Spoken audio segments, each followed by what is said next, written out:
Programme में आपको खुशामदीद कहते हैं। मैं असदुल्लाह खान हूँ। उज़ैर बलोच की JIT पर बहस हो रही है। पीपल्स पार्टी और पाकिस्तान तहरीक इंसाफ के रहनुमाओं के दरमियान ये बहस जारी है। एक तरफ से एक इल्ज़ाम लगाया जाता है तो दूसरी तरफ से प्रेस कॉन्फ्रेंस में उसका जवाब दिया जाता है। अब जो फहमीदा मिर्ज़ा साहिबा मैदान में आई, उन्होंने कुछ नए बयान दिए, उसका आज सईद गनी साहब ने जवाब दिया। कल मुराद सईद साहब ने कुछ बातें की, आज मुराद सईद साहब ने कुछ कहा तो उसका जवाब दिया गया। तो ये बहस क्या नतीजा अखज़ हो रहा है? इस बहस से ये बहस किस अंजाम को पहुंचेगी?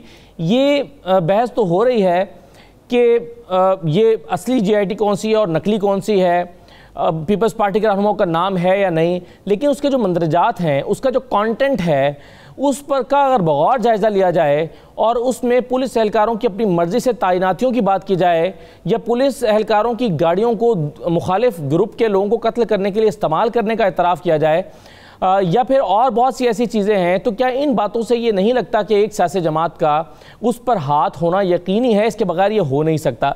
इस पर बात कम हो रही है या इन एतराज़ात का जवाब नहीं दिया जा रहा। तो क्या चीज़ें इससे आप इस JIT से कंक्लूड कर सकते हैं, विड्रॉ कर सकते हैं? एक तो हम इस पर बात करेंगे। दूसरा, सबसे कुछ देर पहले मौलाना फजलुर रहमान साहब की मुलाकात हुई है बिलावल साहब से। मौलाना फजलुर रहमान और बिलावल साहब की इस मुलाकात एक तवील मुलाकात थी, 1.5 घंटे तक ये मुलाकात जारी रही।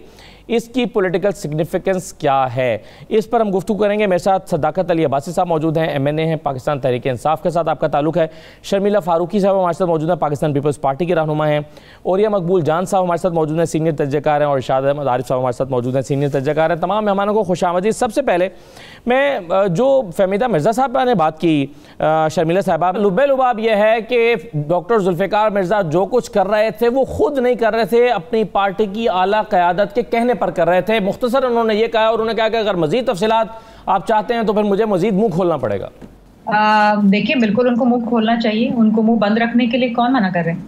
कौन उनको फोर्स कर रहा है कि वो अपना मुंह बंद रखें? उनको तो मुंह खोलना चाहिए और बहुत पहले मुंह खोल लेना चाहिए था। ये जिस वक्त वो खुद स्पीकर थी नेशनल असेंबली की, जिस वक्त उनके खाबन जो थे वो होम मिनिस्टर सिंध थे, मतलब वो वफाक में थी, वो सूबे में literally de facto chief minister थे, जब तो किसी ने मुंह नहीं खोला, जब तो सब बहुत अच्छे लग रहे थे, जब तो ये कहा जा रहा था कि मेरे तन पे भी जो कपड़े हैं वो आसिफ अली जरदारी साहब के दिए हुए हैं, शुक्रगुजार। और वो लोग जिन्होंने बल्दिया फैक्ट्री की JIT में साफ साफ ये बता दिया गया है इन्वेस्टिगेशन में कि MQM, और मैं नाम ले रही हूँ क्योंकि अब तो नाम सामने आ गए ना, कि जिन्होंने दिन दहाड़े 250-300 लोगों को आग में झुलस दिया और मार दिया, कत्ल कर दिया, उनके साथ तो ये काबीना में बैठी हैं।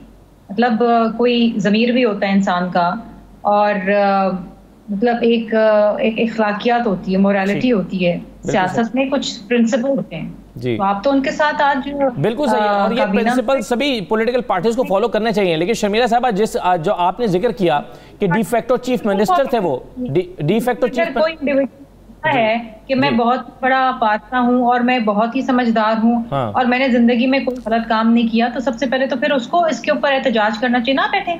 बिल्कुल सही है। लेकिन जो मेरा एक ज़िमनी सवाल था आपकी गुफ्तगू से, जो आपने भी फरमाया, मुझे शर्मिला साहबा जी, आपको मेरी आवाज आ रही है? जिन्होंने नहीं, आप मुझे पहले कंप्लीट करने दें ना। आप मुझसे सवाल लेते हैं और फिर आप आपने जवाब दिया, मैं उसी में से सवाल कर रहा हूँ। आपकी गुफ्तगू में से एक सवाल मैं आपके सामने रखना चाह रहा हूँ। हाथ में बैठे हुए हैं जो कातलों के साथ इत्तेहादी बने हुए हैं, आपको नहीं बैठना? ये तो कह दिया ना आपने, ये तो बात कह दी। लेकिन मुझे ये बताइए, आपको लगता है कि जुल्फ़िकार मिर्ज़ा अगर गलत काम कर रहे थे, उज़ैर बलोच के साथ राब्ता करके उससे गलत काम करवा रहे थे, तो आपकी पार्टी ने डी फैक्टो चीफ मिनिस्टर क्यों बना रखा था? मुझे क्यों लगता है जी, वो एज वजीर दाखिला सही कर रहे थे, गलत कर रहे थे, अपने अख्तियारात से तजावुज कर रहे थे, वो तो उस वक्त की बात है, और वो मेरे ख्याल सामने भी आ गई है। उसके बाद तो उनको हटा भी दिया गया, उन्होंने रिजाइन तो नहीं किया ना एज होम मिनिस्टर सिंध, उनको हटाया गया था ना, ये भी तो आपको मालूम है ना, उनको पीपल्स पार्टी ने हटाया था। और आपको याद होगा कि उसके हटाने की वजह भी ये थी क्योंकि वो चाह रहे थे कि लियारी के अंदर ऑपरेशन ना हो जराइम पेशा नासिर के खिलाफ, और 2012 में 2011 के अंदर जब ऑपरेशन शुरू किया गया तो उस वक्त उन्होंने अपने रास्ते अलग कर लिए, पीपल्स पार्टी ने उनको हटा दिया, तो ये भी तारीख का हिस्सा है। राइट जी, अब उनको मालूम पड़ा, अच्छा, उन्होंने हटा दिया।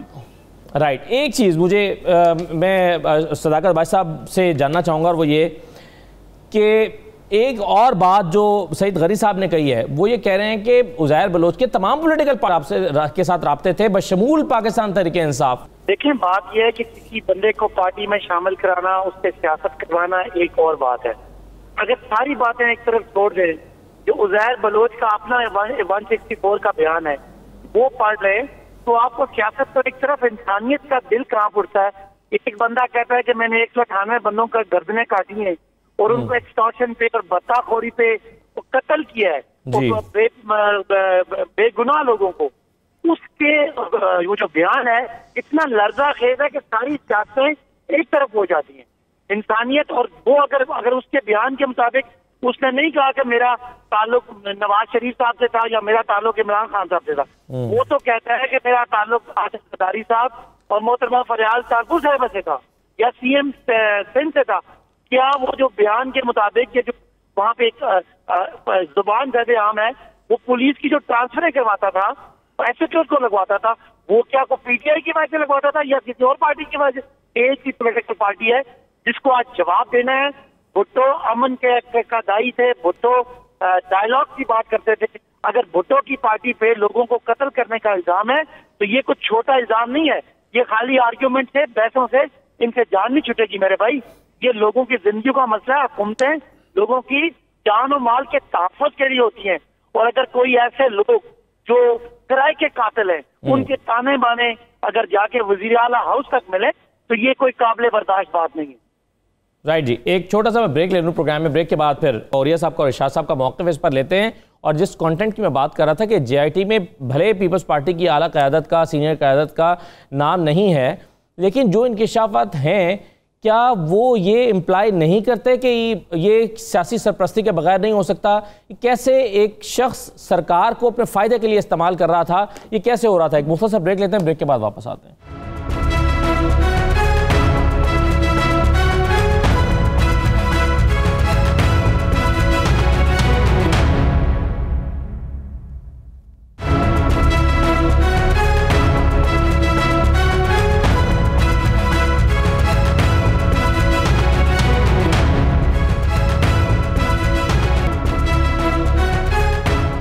दोबारा आपको खुशामद कहते हैं। औरिया साहब, जो हुकूमत सिंध ने जारी की है JIT रिपोर्ट, जिसमें पीपल्स पार्टी के रहनुमाओं के नाम शामिल नहीं हैं, उस रिपोर्ट में इंकिशाफ हुआ है कि जिसमें मुल्जिम ने खुद इतराफ़ किया उज़ैर बलोच ने कि पुलिस की गाड़ी को और पुलिस एहलकारों को मुखालिफिन को कत्ल करने के लिए इस्तेमाल किया जाता रहा। चाकीवाड़ा थाने के, कल्ली थाने और कलाकोट थाने के जो SHOs हैं और इलाके के SPs हैं वो अपनी मर्जी से लगाए जाते रहे मुल्जिम की तरफ से।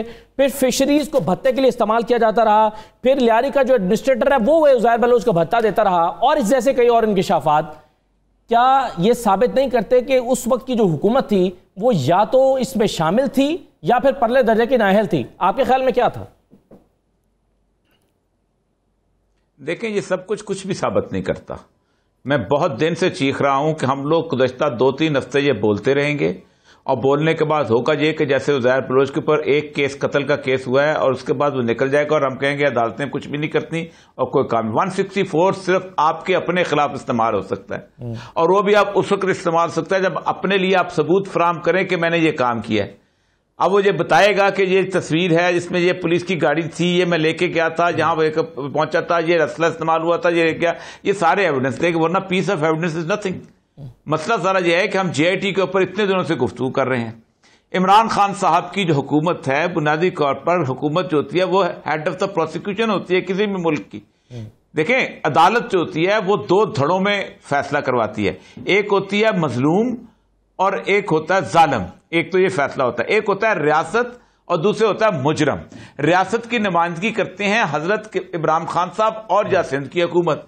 मसला सारा यह है कि अगर किसी को शक है तो पहली जिम्मेदारी यह बनती है हुकूमत वक्त की कि वो 6 बंदों को साथ बिठाए, सामने बिठाए, पब्लिकली बिठाए, कैमरा लगाए जैसे रोज लगाते हैं, कि बताओ कौन सी रिपोर्ट में तुम्हारी थी, ताकि ये हमारे खोपड़ी से कंफ्यूजन दूर हो। एक आके कहता है मेरी सच्ची है, एक आता है मेरी सच्ची है। पूरी कौम को ट्रक की बत्ती के पीछे लगाया हुआ है। ये उसकी सच्ची है, ये उसकी सच्ची है, तमाशा बनाया हुआ है, एक अलग अलग की दास्तान है, एक ड्रामा है, एक ड्रामा एक निकाल कर ले जाता है। और जो लोग ये कहते हैं कि फलां हुकूमत ने ये GIT जो भेजी है ये गलत भेजी है, वो बुनियादी तौर पर आइंदा आने वाली तमाम हुकूमतों की क्रेडिबिलिटी खत्म कर रहे हैं। क्यों? इसलिए नहीं कि वो अपोजिशन में होते तो कोई मसला नहीं था, इसलिए कि वो खुद हुकूमत में बैठे हुए हैं, वो खुद जनाब बैठे हुए हैं, वो खुद इस GIT का नतारा कर सकते हैं।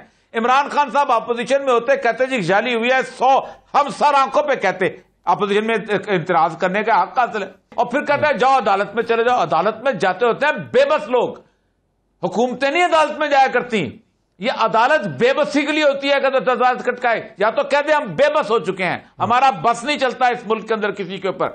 तमाशा बनाया हुआ है। अब 164 जहां तक है कन्फेशनल स्टेटमेंट है, आप कल कन्फेशन स्टेटमेंट दे देते हैं कि ये 5 कत्ल मैंने पाकिस्तान में लाहौर में किए हैं, ठीक है, और आपको जनाब वो जो कातिल है वो आपको 50 लाख रुपया पकड़ा देता है कि भाई ये मान लो वहां जाके, कल को आप वो साबित नहीं कर सकते, आप छुट जाएंगे, लेकिन वो केस सारा खत्म। ये GITs, ये 164, ये सारी चीजें ये बगैर किसी सबूत के ये कोई हैसियत नहीं रखती। और कल को वही होगा जैसे उसका हुआ, वो डॉक्टर आसम का केस हुआ, जैसे बाकी केस चल रहे हैं, और हम जनाब मातम करते रह जाएंगे। ये पाकिस्तान के साथ मजाक हो रहा है जो भी कर रहा है। बिल्कुल सही है। अच्छा, ये तो अब शाह साहब जैसे खुद भी और ये साहब ने भी कहा कि चंद मिनट का खेल है, आप ये साबित कर दें जो 6 मेंबरान, ये मेरे हाथ में वो GIT टीम है जिनकी ये रिपोर्ट है फिदा हुसैन साहब की क़यादत में, ये 6 के 6 बंदे जो हैं इनसे बयान ले लिया जाए तो कन्फ्यूजन दूर हो जाएगा। तो ये कन्फ्यूजन तो अब तक दूर हो चुका होना चाहिए था, ये कन्फ्यूजन खुद क्यों मौजूद है? दूसरा बात ये जो मैंने सवाल किया था कि खुद जो हुकूमत ने जारी की है रिपोर्ट, क्या उसकी बुनियाद पर भी सिंध हुकूमत खुद को बरी जुम्मा करार दे सकती है पीपल्स पार्टी की हुकूमत? देखिए, 2 चीज़ें हैं। पहला जो आपने सवाल किया ना कि जी ये 6 लोग जो हैं इनको क्या ज़रूरत है, ये रिपोर्ट ऐसी तो नहीं होगी ना, एक रिपोर्ट तैयार हुई होगी, एक जगह पे गई होगी, ये कई जगह इसकी कापी मौजूद होगी, उसका पता चलाया जा सकता है। ये तो नहीं हो सकता ना कि GIT की रिपोर्ट जो है ये पता चलाना ही कोई मुश्किल काम हो हुकूमत के लिए, रियासत के लिए, कि जनाब कौन सी असली है कौन सी। इसलिए ये तो ऐसे कन्फ्यूजन पैदा ही इसलिए किया जा रहा है कि किसी की नीयत ये नहीं है कि इस GIT की रोशनी में किसी को सज़ा मिले, ये आइंदा जराइम का ख़ात्मा हो। बुनियादी नुक्ता नज़र ये है कि हमारे यहाँ सियासत और जुर्म का मिलाप जो है ये आज की बात नहीं है, ये 2008 से शुरू नहीं हुआ। इस मुल्क में डॉक्टर नज़ीर शहीद हुए, ख्वाजा रफ़ीक शहीद हुए, और सब ने इल्ज़ाम लगाया मोहम्मद अहमद ख़ान मारे गए, उसके बाद वो मौलाना थे डिप्टी स्पीकर थे बलूचिस्तान के, वो शहीद हुए। सब ने इल्ज़ाम लगाया कि ये हुकूमती कारिंदों ने, हुकूमत ने अपने सियासी मुखालिफिन को कत्ल कराया है। ये जुर्म और सियासत का मिलाप था। ये मैं 70s की बात कर रहा हूँ। इसके बाद, इससे पहले नवाब ऑफ कालाबाग पे यही इल्ज़ाम लगता रहा कि वो अपने सियासी मुखालिफिन को कत्ल करा देते हैं। ये हमारे यहाँ मिलाप रहा है, आज भी मौजूद है, लेकिन कभी भी ये नहीं हुआ कि किसी मुजरिम को बाकायदा सज़ा मिली हो, असल मुजरिम को जिसने वो कत्ल कराया था, जो बेनिफिशरी था उस कत्ल का। क्यों कि हर सियासतदान की, सियासी जमात की ज़रूरत बन गई है कि जो जराइम पेशा लोग हैं वो खा मनशियात फ़रोश हूँ, खा वो कातिल हूँ, खा वो स्मगलर हूँ, खा गुनाह फरोश हूँ, खा वो ज़ख़ीरा अंदोज़ हूँ, वो उनकी ज़रूरत हैं। वो उनके सियासी मुखालिफिन का गला भी घूंटते हैं, वो उनको वसाइल भी फ्राहम करते हैं, वो उनको वोट भी दिलवाते हैं। तो एक तो ये है। दूसरा, इसके साथ जुड़ा हुआ है करप्शन और सियासत का मिलाप, और वो भी ज़ाहिर बात है इन ताकतवर तबकात के बगैर नहीं हो सकता कि करप्शन आप करें और आप बच जाएं। तो इस स्पेसिफिक इशू पे मैं आ रहा हूँ। अब ये जो बहस हो रही है, दोनों फरीक ये इनकार कोई भी नहीं कर रहा कि उज़ैर बलोच जो है या बल्दिया टाउन के जो लोग थे इन्होंने जुर्म नहीं किया, ये जुर्म नहीं हुआ। बुनियादी सवाल ये है कि क्या हुकूमत सिंध की कोई ज़िम्मेदारी है बतौर हुक्मरान के कि अगर अपने तौर पर उज़ैर बलोच ने कोई जुर्म किया है तो उसको सज़ा मिलनी चाहिए? किसने दिलवानी है? ये विफाक का मसला तो नहीं है। या बल्दिया टाउन का जो इतना बड़ा सानिया हुआ, 300 लोग मारे गए, उनको, उन मुजरिमों को जिनके नाम आ चुके हैं या जो उनके नाम पोशीदा हैं, उनको सज़ा किसने दिलानी है? सूबाई हुकूमत ने या उसके अलावा निसार मुराई वाला मामला है, उसकी सज़ा किसने दिलवानी है? तो हुकूमत सिंध बरीउज़्ज़िम्मा अगर इस तरह भी हो भी जाए कि जी वो उनका पालतू नहीं था, ये उज़ैर बलोच या रहमान डकैत या कोई और, लेकिन उसकी फिर भी ये ज़िम्मेदारी बनती है कि जो भी लोग हैं उनको सज़ा मिलनी चाहिए। जहाँ तक वफाकी हुकूमत का, वो भी रनिंग कमेंट्री कर रही है, भाई आप ये मामलात जो हैं, कहते हैं कि जी अदालत नोटिस ले। अदालत क्यों नोटिस ले भाई?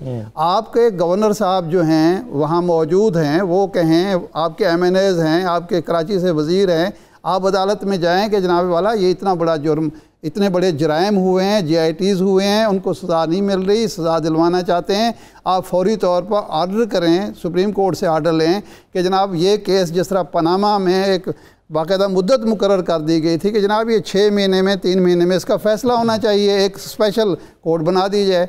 लेकिन ये मुतालबा नहीं हो रहा, सिर्फ इल्ज़ाम तराशी हो रही है एक दूसरे पर कि जनाब ये ज़िम्मेदार है। मैं कहता हूँ कि 164 का बयान भी गलत होगा, लेकिन लोग तो कत्ल हुए हैं ना, 198 लोग तो कत्ल हुए हैं, उनकी लिस्टें मौजूद हैं जी। अच्छा, जो बल्दिया सानिया बल्दिया टाउन में तो लोग 300 कत्ल हुए हैं, इसमें तो कोई शक ही नहीं है। जिम्मेदारों का तयन करना है तो ये पुलिस की जिम्मेदारी है, तो हुकूमत की जिम्मेदारी है। मसलियत को एक तरफ रखें, वो MQ जिम्मेदार है, वो पीपल्स पार्टी जिम्मेदार है, वो सियासी फायदा ना उठाएं, एक दूसरे को बदनाम ना करें, अदालत की तरफ जाएं और उन लोगों को सजा दिलाएं। इसलिए बरीउज़्ज़िम्मा कोई भी अपने आप को करार नहीं दे सकता। अगर जुल्फ़िकार मिर्ज़ा थे वज़ीर दाखिला के तौर पर तो पीपल्स पार्टी उनको अदालत में लेकर आए। बिल्कुल सही है। कुछ मज़ीद इल्ज़ाम, अब इसमें मुराद सईद साहब ने भी इल्ज़ाम लगाए, अब उनके पास क्या फैक्ट्स हैं वो अलग बात है। फिर सईद गनी साहब जो है वो गंडापुर साहब के भाई पर इल्ज़ाम लगा रहे हैं, तो इल्ज़ाम वो चल रहा है, लेकिन कंक्लूजन कुछ नहीं निकल रहा। जौहरिया साहब कह रहे थे कि कंक्लूजन तो फिर हुकूमतों को निकालना है, वरना तो ये उज़ैर बलोच भी चाहे अगर ये JIT पर आप रहेंगे तो। एक मुख्तसर ब्रेक लेते हैं, फिर मैं और इस पर सदाकत अब्बासी साहब का और शर्मिला साहबा का मौक़िफ़ लेता हूँ। ब्रेक के बाद वापस आते हैं।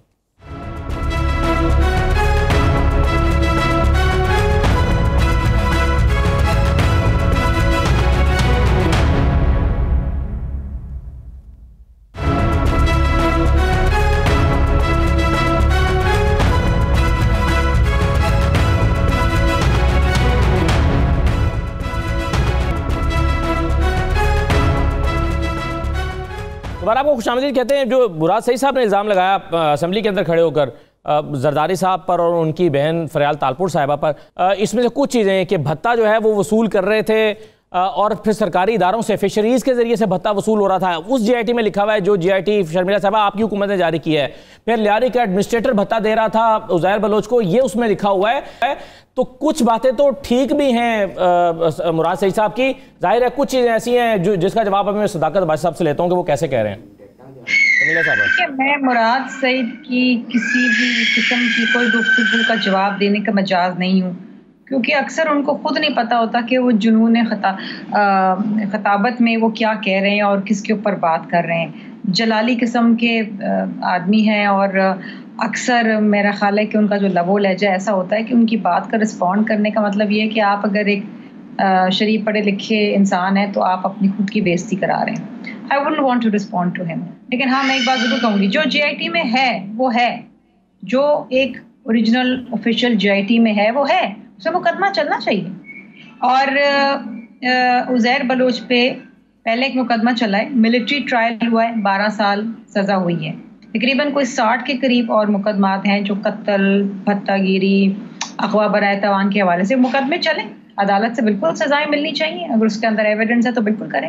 लेकिन आप समझती हैं शर्मिला साहबा, क्या आप समझती हैं कि जो जिन पॉइंट्स में जहां पर यह जिक्र हुआ कि पुलिस करते हैं ना, तो वो बड़े बड़े नाम ऐसे नाम लेते हैं जो अनटचेबल होते हैं, ताकि दिखाया जाए कि जी आपके उनसे रवाबत थी, आप उनके कहने पे कर रहे थे। आप तो बड़े मासूम थे लेकिन आप उनके कहने के ऊपर कर रहे थे। लेकिन चलें, ये तो मुराद सईद की बात हुई और ये बात हुई जनाब उज़ैर बलोच की JIT की, कि उसमें एक JIT दिखाई गई जिसके अंदर किसी के दस्तखत ही नहीं थे। एक JIT दिखाई जिसमें 4 लोगों के दस्तखत थे, और वो भी ऐसी JIT जो कोई एक अननोन शख्स जो है वो लिफाफे में डाल के इनके घर पे छोड़ गया और आगे लिख गया गुड लक। तो सबसे इम्पोर्टेंट चीज़ तो ये है कि जो JIT जिसके ऊपर किसी किस्म का कोई अभाम नहीं है वो है बल्दिया टाउन JIT, जिसमें 250-300 लोगों को सरेआम भून दिया गया। मुझे आप ये बात बताइए ये जिन लोगों के नाम है, जिस जमात का नाम है, उनके लोगों के साथ तो ये इत्तेहाद करके हुकूमत बना के बैठे हुए, उनको शर्म नहीं आती? क्या उन्होंने इनसे पूछा? जहरा शाहिद का कत्ल हुआ, इनकी बहुत पुरानी कारकुन थी जी, और उन कत्ल में मुलजमान को सजा भी हुई और उनका ताल्लुक एमक्यूएम से था, और उन्होंने कहा कि जी हमें दहशत फैलाने के लिए पीटीआई के अंदर हमें ये कत्ल कराया गया एमक्यूएम के लीडरान ने। फिर ये भूल गए जहरा शाहिद। ये सवाल ये तो बिल्कुल पर्टिनेंट क्वेश्चन है और मैं इसका जवाब लेता हूँ सदाकत अब्बासी साहब से, वो इसका जवाब उनसे लेते हैं। लेकिन एक सवाल मैं आपसे जानना चाहता शर्मिला साहबा, वो ये कि आप क्या समझती हैं कि जो चीज़ें उज़ैर बलोच ने, जो आप कह रहे हैं वो है, और वो ये है कि अपनी मर्जी के थानों में एसएचओज लगाए जाते रहे और पुलिस के साथ मिलकर दूसरों को कत्ल किया जाता रहा, पुलिस की मुआवनत लेकर कत्ल किया जाता रहा और भत्ता पुलिस के साथ मिलकर लिया जाता रहा। ये पीपल्स पार्टी की हुकूमत की नाकामी थी, नाअहली थी, या पुलिस या पीपल्स पार्टी उसमें इन्वॉल्व थी? दोनों में से एक चीज तो जरूर होगी। देखिए, हर चीज के ताने बाने किसी भी जमात की क़यादत से जोड़ना बड़ा आसान है। नाम ले लें जी, हर चीज जरदारी साहब के कहने पे हो रही थी, हर चीज फरियाल तालपुर साहब के कहने पर। ये सबसे आसान काम ये है। वो रेहाम खान साहब ने किताब के अंदर लिखा हुआ है कि जनाब आरिफ नकवी साहब, यही जो अबराज ग्रुप के मालिक थे, जिनको अभी बरतानिया में पकड़ा, उन्होंने एक ही यहाँ पर रेफरेंस दिया है पाकिस्तान के ना, इमरान खान साहब का दिया है। रेहाम खान साहबा कहती हैं कि जनाब 67% जो खर्चा हुआ है 2018 के इलेक्शन में इमरान खान को, वो आरिफ नकवी साहब ने भरा है। अब बताएं क्यों? दूसरी चीज ये है कि इमरान खान साहब तो ये भी कहते थे कि शेख रशीद को मैं अपना चपरासी भी ना रखूं, आज उनको वजीर रेलवे बना के रखा हुआ है। और वो वजीर रेलवे जिसको जनवरी के अंदर चीफ जस्टिस साहब कह चुके कि मैं तो समझता था कि आप शर्म से रिजाइन कर देंगे। पिछले साल जो बुगीज के अंदर आग लगी है और आई थिंक 70 या 72 लोग जो हैं वो बेचारे जुलस के मर गए। बिल्कुल सही है। शेख रशीद साहब पर तो बेशुमार क्वेश्चन मार्क्स हैं, लेकिन वो इस वक्त है नहीं हमारे सामने। बेशुमार उनकी परफॉर्मेंस पर सवाल है। बिल्कुल ठीक है, बातें तो बहुत सारी हैं करने के लिए, लेकिन मसला ये है कि देखे ना, मुकदमे चलने चाहिए जी। इनको इस वक्त पाकिस्तान के अंदर कोई और मसला नजर नहीं आ रहा सिवाय उज़ैर बलोच की। ठीक है, हमारे मुल्क में फिर मिकदार में चीनी मिल रही है जी। अब जो आपने सवाल किया शर्मिला साहबा, मैं जरा उसको सदाकत भाई साहब के पास ले जाऊं, जरा आगे बढ़ते हैं थोड़ा सा। मुझे सदाकत भाई साहब दो चीजें बताइएगा। तो मुराद सईद साहब, आपके ख्याल में किस बुनियाद पर ये कह रहे हैं कि जो भत्ता उज़ैर बलोच ले रहा था वो फरियाल तालपुर साहबा और जरदारी साहब को जाता था? ना JIT में लिखा है ना कहीं और पर, तो ये किस बुनियाद पर वो कह रहे हैं? दूसरी बात, जो सवाल अभी शर्मिला साहबा ने 2 मरतबा उठा दिया, वो ये कि सानिया बल्दिया टाउन में तो इबाम नहीं है कि उसका जिम्मेदार कौन था, वो आपके साथ इत्तेहाद में क्यों बैठे हुए? देखें, मैंने इनकी बात नहीं सुनी, मेरा लाइन कट गई थी जी। मैंने बता दिया। हम तो बिल्कुल सानिया बल्दिया टाउन का भी बिल्कुल उसी तरह की हम बात करना चाह रहे हैं जिस तरह की ये उज़ैर बलोच वाली बात है। तो पहली तो बात है कि हम हुकूमत तो आपकी है 13 साल से आपकी हुकूमत है। आपने क्या एक्शन किया? अगर आपको सानिया बल्दिया टाउन भी आपकी सूबे के अंदर और बड़े शहर के अंदर हुआ, तो हम तो चाहते हैं कि एक एक चीज सुप्रीम कोर्ट में जाए, सारी JITs को शुरू से लेकर आखिर तक इसकी सारा इंटेरोगेट हो और किस किस ने साइन किए, किस किस ने नहीं किए, कौन सी JIT रिपोर्ट ठीक है। इसका फैसला आप कोई पॉलिटिकल पार्टी नहीं कर सकती। वो कोई ऐसा फोरम करे जिस फोरम पे एक ट्रांसपेरेंसी इंश्योर हो। देखिए, हमारा लोगों का ये ख्याल है कि सिंध हाई कोर्ट, सिंध जो अपना गवर्नमेंट है, उसके जो मेन कर्ता धर्ता हैं, क्योंकि उनका नाम आ रहा है, तो जितने सिंध के डिपार्टमेंट के हेड्स हैं उनकी तो उसमें साइन ही नहीं है। और वो रिपोर्ट पे ये एलिगेशन उठाया गया था, तो इसके लिए जुडिशियल फोरम है। इसको तस्दीक करवाना ये कितना मुश्किल काम है कि जो 7 लोग, जो 6 लोग जो हयात हैं या 7 लोग जो हयात हैं, जो JIT का हिस्सा थे, वो ये बता दें कि इनमें से कौन सी JIT दुरुस्त है हुकूमत के लिए या किसी भी फोरम के लिए। ये कितना मुश्किल काम है और कितनी देर का काम है? ये कंफ्यूजन तो बहुत पहले खत्म हो जानी चाहिए थी, 1 हफ्ता पहले शायद। असदुल्ला साहब, मुश्किल की बात यह है, मुश्किल किसे कहते हैं? मुश्किल ये होती है कि जब पॉलिटिक्स हो जाती है। अगर आज फेडरल गवर्नमेंट कोई फैसला करती है जिसमें जरदारी साहब या मोहतरमा फरियाल तालपुर साहिबा या कायम अली शाह साहब का नाम आता है, इसमें सियासी पहलू बन जाएगा। आप तो पहले ही जो आपके नैब के केसेस हैं, आप नैब न्याजी गठजोड़ की बात करते हैं, तो किस तरह वफाकी हुकूमत अपने सर पे ये जिम्मा ले ले कि हम एक JIT रिपोर्ट को अगर हम अपना फेडरल गवर्नमेंट करती है, उसमें तो इनको सियासत करने का मौका मिल जाएगा। हम चाहते हैं कि एक ऐसा अदालती फोरम हो जो ट्रांसपेरेंट हो और जो इसका फैसला करे। जी। और या साहब, देखें बड़ी अजीबोगरीब सी बात कर रहे हैं इन्होंने। मैं पहले भी कहता हूं कि अगर तो ये अपोजिशन में होते तो फिर तो ठीक था। ये ऐसे लग रहे हैं कि जैसे बहुत ज्यादा इंसाफ क्या है होने वाला है इस मुल्क के अंदर, और एक ट्रांसपेरेंसी फोरम हो। ओ भाई 289 लोग मरे हैं और कह रहे हैं हम पे लर्जा तारी हो जाता है। आपको पता है कि वो क्या कैफियत थी? मैं आज भी वो दिन नहीं भूला हूं, वो जो जिस तो आग लगी हुई थी और वो माएँ जो थी वो चीख पुकार कर रही थी कि मेरी बेटी अंदर चल रही है, इसको निकालो। पाकिस्तान में ये तस्वर बन गया है कि आप 1 लाख वोट लेके आ जाएं और आप कत्ल करें, आप जुल्म करें, आप लोगों को जिंदा जलाएं, आपके वोट इस कीमत में हो कि आप एक गवर्नमेंट बना सकते हैं। खत्म, दैट्स ऑल। आपके साथ बैठे हुए हैं, आप पाक चाव हैं, आप दूध के दुले हुए हैं। सिंध गवर्नमेंट सारी जिंदगी एमक्यूएम को रोती रही, क्यों नहीं देती इस केस को आगे जाके? ठीक, और अगर वो नहीं दे रही तो आप किस मर्ज की दुआ है? आपके कातिलों के साथ हम नहीं बैठते। कोई बात है? पाकिस्तान क्या 22 करोड़ अवाम को यार मजाक बनाया हुआ? 289 लोग मर गए। और इस तरह हमारे दुनिया में तकलीफ दे तरीन मौत जो होती है वो मौत होती है आग से मरना। बच्चे मरे हैं और इतनी क्लियर है, वो वाहिद जीआईटी है जिसके अंदर कुछ ज्यादा एविडेंस की जरूरत नहीं है। आपको सिर्फ आप हाई पावर्ड इन्वेस्टिगेशन साथ टीम लगा के उसको करो। सिंध गवर्नमेंट करे, उनके तो घर को आग लगी है। क्या अच्छा, मसले है करती है, आप करो। आपके ख्याल में तहरीके इंसाफ मसलहत का शिकार है? सारे मसलहत का शिकार है भाई। मसला जरा ये है, आप मुझे बताइए उज़ैर बलोच की मैं जीआईटी पढ़ता रहा हूं, इस जीआईटी के साथ कोई सर्कमस्टांशियल एविडेंस नहीं। एक बंदा कहता है मैं 189 कत्ल कर दिए जी, मैंने 189 कत्ल कर, मैं कहता हूं 189 कत्ल कर दिया, आप मुझे ले जाते हैं अंदर। अब कत्ल हुए हैं लेकिन वो उसकी सिर्फ स्टेटमेंट जो है, क्या कन्फेशन स्टेटमेंट उसको फांसी की सजा पहुंचा सकती है? एक आदमी जाके ना, एक आदमी इसका एक साइकियाट्रिक सर्टिफिकेट वहां रख दे, वो कहे जी उज़ैर बलोच के पागल के दौरे पड़ते थे, मैं इसको दवाई देता था। 164 स्टेटमेंट सारा जहन्नम में चला जाता है। ठीक है, इसलिए कि आपने मेहनत नहीं की उसके ऊपर। हाँ सही। अच्छा, और मेहनत किसने करनी है? गवर्नमेंट्स ने करनी है, अदालत ने नहीं करनी। बिल्कुल सही। ये कोई हिस्से नहीं बट रहे। ठीक है, राइट सर। मैं शाह साहब के पास आता हूं। मेरा मकान की जी सदाकत भाई साहब, आप कुछ ऐड करना चाह रहे हैं, रिस्पॉन्ड करना चाह रहे हैं आप और साहब को? देखिए, मैं तो बिल्कुल जो इनकी बात है ये वाली बल्दिया टाउन वाली, मैं बिल्कुल इनसे इत्तेफाक करता हूं कि जो जहां जहां वफाकी हुकूमत का इख्तियार है वो बिल्कुल करे। मैं तो आप समझते हैं कि आप इत्तेफाक करते हैं, लेकिन मैं ये नहीं बात, लेकिन सियासी तौर पर नुकसान होगा आपको ये करने से। नहीं, मैं ये बात नहीं, मैं जरा वजाहत कर दूं।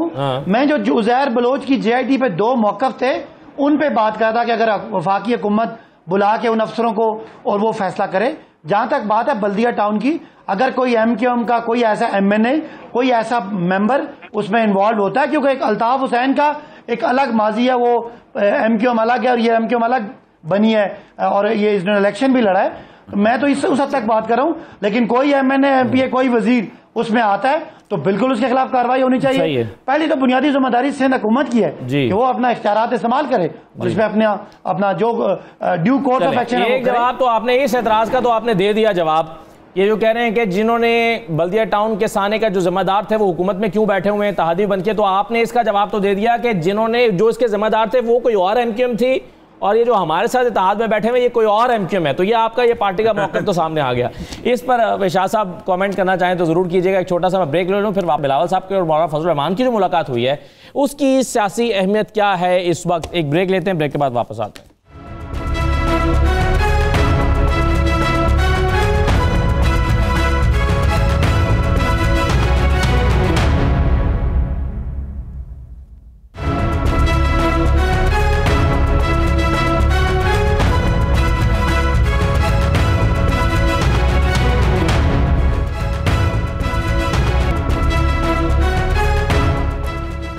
शाह साहब, ये कन्फ्यूजन तो खत्म हुई। आपके ख्याल में ये भाम खत्म हो गया कि वो एमक्यूएम और ये एमक्यूएम फर्क थी? वो एमक्यूएम जिम्मेदार थी जो जिस थाने बल्दिया की, उस एमक्यूएम ने इलेक्शन नहीं लड़ा था, वो बैन हो गई थी, और ये जो नई एमक्यूएम बनी थी, एमक्यूएम पाकिस्तान जिसको कहते हैं, वो उसकी जिम्मेदार नहीं है। तो ये है तहरीक इंसाफ का जवाब। तो अब ये मुतालबा तो नहीं होना चाहिए ना कि उनके खिलाफ कार्रवाई क्यों नहीं हो रही?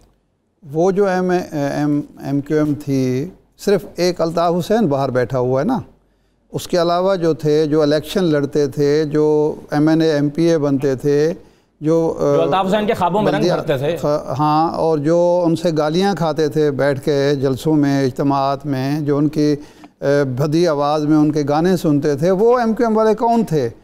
और जो वजारतें लेते थे, जो पीपल्स पार्टी के साथ वजारतों में शामिल रहे, जो नून लीग के साथ शामिल रहे, जो अब बैठे हुए हैं, इनमें से कौन सा था जो सानिया बल्दिया टाउन में मुलव्वस नहीं था, जिसने उस वक्त मजम्मत की हो उस वाक़े की, उस वक्त ये कहा हो जब ये सारे लोग जल रहे थे कि ये चूँकि अल्ताफ़ हुसैन कर रहा है, अल्ताफ़ हुसैन के साथी कर रहे हैं, इसलिए हमारा ऐसा MQM से कोई ताल्लुक़ नहीं है।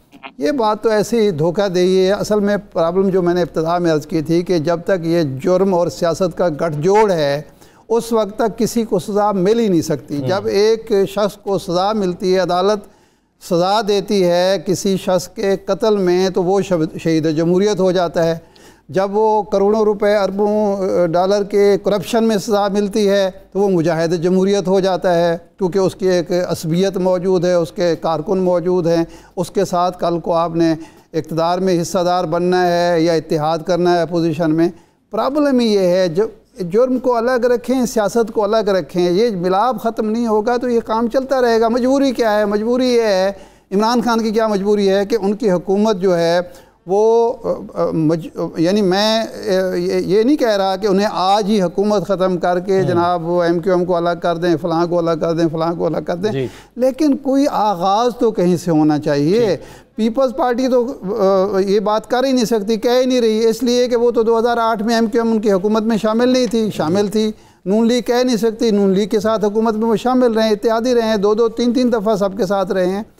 एक ऐसी हुकूमत जो एक साफ़ सुथरा एहतसाब का नारा लगा कर आई है, उसको कहीं ना कहीं एक लकीर खींचनी चाहिए और बताना चाहिए कि जनाब वाला इन इश्यूज़ पर कोई कंप्रोमाइज़ नहीं होगा। मजबूरियां अपनी जगह पे, यार मजबूरी जो है सियासत की मजबूरी, वो बका का मसला है ना, आप जानते हैं कि फिर अक्सरियत बरकरार नहीं रहती अगर MQM निकल जाती है। सर मैं वही अर्ज कर रहा हूँ ना कि वो MQM जो बैठे हुए हैं वो मुजरिम दे दें, वो इतना तो कर सकते हैं ना, इमरान खान की हुकूमत में शामिल होते हुए वो कह सकते हैं। ये ड्यूटी MQM की लगनी चाहिए ना। ये इमरान खान साहब, ये जो वजीर बैठे हुए हैं उनके साथ, उनसे कहें कि जनाब आपको तो इल्म है ना अल्ताफ़ हुसैन के जो कारिंदे थे, जो गुमाश्ते थे, वो आप हमें लिस्ट दें। वो सिंध हुकूमत से कहें या अदालत से कहें कि जनाब ये लोग हैं मुजरिम।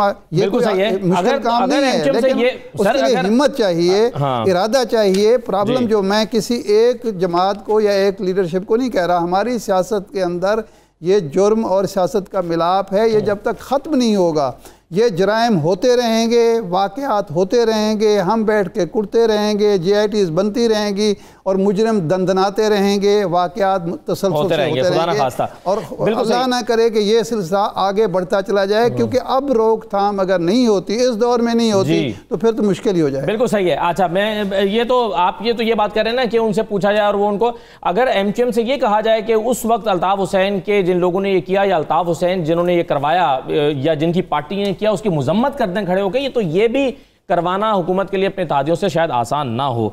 अच्छा औरिया साहब, मुझे ये बताइए, आपसे मैं शुरू कर लेता हूं, फिर बाकी दोनों मेहमानों की तरफ भी आता हूं, बाकी सबकी तरफ भी। मुझे ये बता दीजिएगा कि आप क्या पॉलिटिकल सिग्निफिकेंस समझ रहे हैं मुलाकातों की जो फजलुर रहमान साहब की बिलावल साहब के साथ हो रही हैं? फजलुर रहमान साहब कितना इम्पैक्ट डाल सकते हैं? पहले जो उन्होंने एफर्ट की वो हुई नहीं कामयाब, वो उनसे हो नहीं पाई, अपोजिशन की जमातों ने उनका साथ भी नहीं दिया। अब ये मुलाकात कैसी है? देखें, फजल रहमान साहब तो पहले दिन से एक खास मकसद लेके निकले हुए हैं जी, और वो मकसद उनका ये, तो उन्होंने पहले दिन कहा था कि ये असम्बलियाँ छोड़ो और एहतजाज शुरू करते हैं। अब मसला सारा ये है कि असम्बलियाँ कौन छोड़े उनके लिए, ठीक है, कौन जाए ज़ौक़ पर दिल्ली की गलियां छोड़ के। मतलब बार बार जब भी कभी कोई सूरत हाल आती है वो एक दफ़ा फिर जाते हैं कि मैं अभी फिर ट्राई कर लेता हूं। लेकिन असल मसला यह है कि अगर बाकी बड़ी पार्टियां नहीं आएंगी तो फजल रहमान साहब की कैफियत नहीं बनेगी। देखिए, फजल रहमान साहब को आप नवाबजादा नसरुल्लाह का नेमल बदल नहीं बना सकते। नवाबजादा नसरुल्लाह जब इकट्ठा करने जाते थे तो बेगर्जी के साथ जाते थे, उनको कतन उसके बारे में लोग सबर करते थे कि इसने ना कोई इलेक्शन जीतना है, ना कोई वजारत लेनी है, ना कोई और काम कराना है, ये बड़ा आराम से लोगों को इत्तेहाद करता है, ये एक यूनिफाइंग फोर्स बन जाता है। फजल रहमान साहब के पीछे सबको मोटिव का पता है और बाद में वो कहते भी हैं कि ये असल में ये चाहते हैं। इसलिए जब तक दो बड़ी पार्टियां बजाते खुद अपोजिशन का किरदार अदा नहीं करती, इमरान खान के लिए चैन ही चैन लिखा हुआ है, मुस्तकिल चैन लिखा हुआ है, जो मर्जी करता रहे, उससे कोई पूछने वाला नहीं है। सही है। एक बहुत बड़ा शर्मिला साहब इख्तलाफ है पीपल्स पार्टी और फजल रहमान साहब ने, और बुनियादी नुक्ते पे इख्तलाफ है। फजल रहमान समझते हैं कि एक दिन आगे मजीद इस हुकूमत को नहीं चलना चाहिए, और पीपल्स पार्टी ये समझती है कि जमहूरी निज़ाम के तसलसल के जरूरी है कि 5 साल हुकूमत पूरे करे। तो जब आपके यहाँ बुनियादी इख्तलाफात है तो मुलाकातों का मकसद क्या है? देखिए, आप ये ना समझें कि मौलाना फजल रहमान साहब की आइडियोलॉजी पीपल्स पार्टी की आइडियोलॉजी से मिलेगी। पीपल्स पार्टी एक बड़ी जमहूरी सोच रखने वाली जमात है। हम ज़रूर इस बात को बावर कराना चाहते हैं कि जनाब हुकूमत की क्या गलतियां हैं और हुकूमत की क्या नाअहली है, लेकिन हम हरगिज़ ये नहीं चाहते कि हम एक गैर जमहूरी तरीके से इस हुकूमत का तख्ता उलट दें। मौलाना साहब ज़ाहिरी बात है, he is entitled to his own opinion, और उनकी अपनी राय है, उसका एहतराम होना चाहिए। अगर वो समझते हैं कि हुकूमत को फौरी तौर पर चले जाना चाहिए, जो कि पाकिस्तान में बहुत से लोग समझते हैं, क्योंकि बेजार हो चुके हैं, तंग आ चुके हैं, बेरोजगार हो चुके हैं, कारोबार बंद हो चुके हैं, कोई चीज़ मैसर नहीं है, ना दवाइयाँ हैं, ना बिजली है, ना गैस है, ना पानी है, ना चीनी है, ना आटा है। लेकिन मसला ये है कि आपको और बार बार असम्बली में, असम्बली के बाहर इस हुकूमत को याद दहानी कराई जा रही है कि भाई अपना किबला दुरुस्त कर लो। एक ऐसे नेशनल हेल्थ इमरजेंसी से हम गुजर रहे हैं, लेकिन ये सुनने को तैयार नहीं है। और मैंने जिस तरह पहले आपसे कहा कि जनाब ये इनका सिर्फ एक मसला है, उज़ैर बलोच की JIT, इनके पास और कोई मसला नहीं है। हर चीज़ पाकिस्तान में अल्हम्दुलिल्लाह ज़बरदस्त तरीके से जा रही है। बात यह है कि जब मुख्तलिफ सियासी जमातें आपस में बैठती हैं, और अपोजिशन की बिलखुसूस, तो आप आगे का लाएमल तय करते हैं, आप ब्रेनस्टॉर्मिंग करते हैं कि किस तरीके से आगे इसको लेके जाया जा सके। और जो रवैया तय हो पा रहा है शर्मिला साहबा, अभी क्या अपोजिशन हिकमत अमली क्या बना रही है इस हुकूमत को राह रास्त पे लाने के लिए? एक मुलाकात में कोई हतमी फैसला नहीं हो जाता। मुलाकातें तो जारी हैं, डिस्कशन करते हैं, आप कोशिश ये करते हैं कि आप किसी एक एजेंडा पे आके मुत्तफिक होंगे। APC जब बुलाई जाती है तो आप NFC अवार्ड का बहुत बड़ा इशू है इस वक्त। इसके अलावा आप ये देखें कि बहुत सारे मसाइल हैं। काउंसिल ऑफ कॉमन इंटरेस्ट की मीटिंग नहीं बुलाई जा रही, आइन के तकाजे पूरे नहीं किए जा रहे, मुल्क के अंदर बिजली नहीं है, गैस नहीं है, कराची चेंबर ऑफ कॉमर्स वाले रो रहे हैं, इंडस्ट्री वाले रो रहे हैं, मैन्युफैक्चरर्स रो रहे हैं, किसान रो रहा है, हर कोई रो रहा है। आपके एक्सपोर्ट्स जो हैं वो आगे नहीं जा रहे, हालांकि 40% आपने डीवैल्यूएशन कर दी है। मतलब कहीं भी किसी किस्म की कोई तरक्की नहीं हो रही, बेरोजगारी हो रही है। वहाँ आप कहते हैं टूरिज्म बढ़ानी है, वहाँ आप मोटर्स बंद करें, लोगों के नौकरियों से निकाल रहे हैं। एक आपने भट्टा बैठा दिया, पूरी दुनिया में आपकी जग हसाई हो गई है। मतलब किसी भी महकमे को आप ले लें, हर जगह पर नाअहली है, इनकॉम्पिटेंस है और बेवकूफ़ियों के एक अंबार लगे हैं, जिसने इस कौम को एक घुटनों पे ले आके रुला दिया है। पंजाब के अंदर आप देखें, आटा नहीं मिल रहा है। अब वज़ीर आज़म वफाक से बैठ के पंजाब हुकूमत को हिदायत दे रहे हैं कि जी आटा फराम करो। मतलब आपने कभी ऐसी चीज सोची है? आटा, गंदम, वीट जो आप एक्सपोर्ट करते थे, वो आज लोगों को मुयस्सर। भाई साहब, टिड्डी दिल के मामले दौरे कर रहे हैं, बस दौरे पे, हेडक्वार्टर में दौरे पे दौरे हो रहे हैं, दौरे पे दौरे। आगे क्या हो रहा है? जहाज जो खड़े हुए हैं उसमें पायलट है ना, उसमें पेट्रोल है, आप दौरे पे दौरे कर रहे हैं। आप ऑन ग्राउंड तो बताए ना आपने क्या किया। फसलें तबाह हो गई, कॉटन आपकी एक्सपोर्ट वो तबाह हो गई है, आपकी GDP को, आपकी जो रेवेन्यू कलेक्शन है $2.2 बिलियन की रेवेन्यू आपको देता है, वो आपने बर्बाद कर दी, क्योंकि आपने टिड्डी दिल के ऊपर वक्त पे काम ही नहीं किया। वो फसल खराब हो गई। अब आगे का, और बस आज मैं देख रही हूँ कि चल रहा है जी, वो दौरा कर रहे हैं टिड्डी दिल के। अच्छा, एक बिल्कुल सही है, ये इश्यूज तो हैं। बहुत शुक्रिया तमाम मेहमानों का प्रोग्राम में शिरकत करने के लिए। इजाज़त दीजिए, अल्लाह हाफिज़।